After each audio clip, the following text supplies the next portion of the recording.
And so as Ann got worse and worse, she had difficulty climbing the stairs and difficulty just maintaining a normal schedule in her life. We began looking at putting an elevator in the home so she could get between the different floors of our home. And then with very little hope for treatment or cure, we somehow came in touch with Dr. Weiner.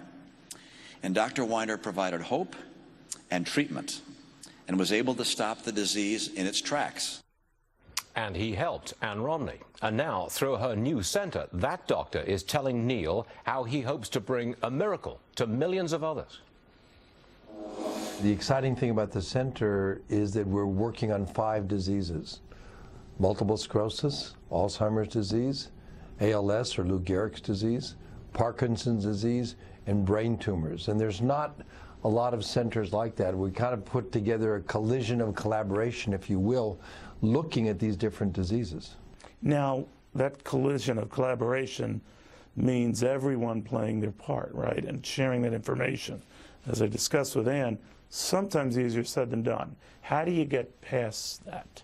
Well, I think the collision of collaboration occurs on 2 levels. One, the people within the center, that you break down the silos, people on Alzheimer's working on MS, people on MS working on ALS, and then reaching out to other centers in California, in Chicago, overseas, and we're doing that. And I think when people realize that we're trying to cure these diseases, they're going to participate. You know, and we were talking about the environment starting something like this. It's still a dicey economic environment. The recovery is still what it is. So imagine the prospect for charitable contributions is still what it is. Not great. Enter a new and very big one that's going to be looking for the same type of financial support. Are you worried? Well, not worried. I know people are very charitable, and I know a lot of people care about these diseases, and I think people of my age are all worried that we're going to end up with Alzheimer's as well. And if we know that we are getting close to making some breakthrough in Alzheimer's, I think there a lot of people will be more interested in participating and trying to unlock some of these mysteries. You know, that's one thing I hear gets the most attention with this doctor, the focus on Alzheimer's, and regardless of whether there's a link to these other ailments, is that going to be your reminder to the world we might be on the cusp of something that might not be a cure, but will be a treatment or will stave off full-blown Alzheimer's in patients who might not otherwise realize it? We are on a cusp. In fact, we're doing some of them at the Brigham and Women's Hospital. We're heading up, one of our doctors is heading up a large trial to try and treat people so they don't get Alzheimer's. We have a nasal vaccine that we want to develop, and that we have good results in animals, so that we are in a cuff. We have things that we can do. We can try. But all that stuff is expensive. Just for MS treatments alone, I think one of mine is close to $20,000 a year. So how do you address that? And it's the age of Obamacare, when they're really questioning, politics not standing here, how efficient and cost-effective that is. How do you deal with that? Well, we don't worry how much it costs. The amount of cost to take care of someone who has Alzheimer's is enormous. What we want to do is find a treatment. We want to find a cure. Once we have that, the costs will be minimal. Well, it's a very good pitch to make, but as I think we discovered, that pitch, certainly when you talk to insurance companies, all they see is the cost up front.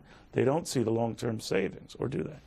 Well, I hope they do, and I hope they recognize that, you know, prevention. I think more and more medicine is going to prevention, and, you know, to keeping ourselves in a healthy state. I think, you know, diet, nutrition, exercise, all those things. There you go with that healthy lifestyle nonsense again. But go ahead. It's true, but you know, it's prevention is so important, and early detection, again, with all disease, whether it's cancer or Alzheimer's. Now, his research is finding, you know, this amyloid in the brain, if they can break that down and prevent someone from even having the Alzheimer's, you know, the devastating effects of Alzheimer's. I mean, how exciting would that be, is to know that we can actually... a lot of people don't know they have the markers for it, if you could identify it early, right?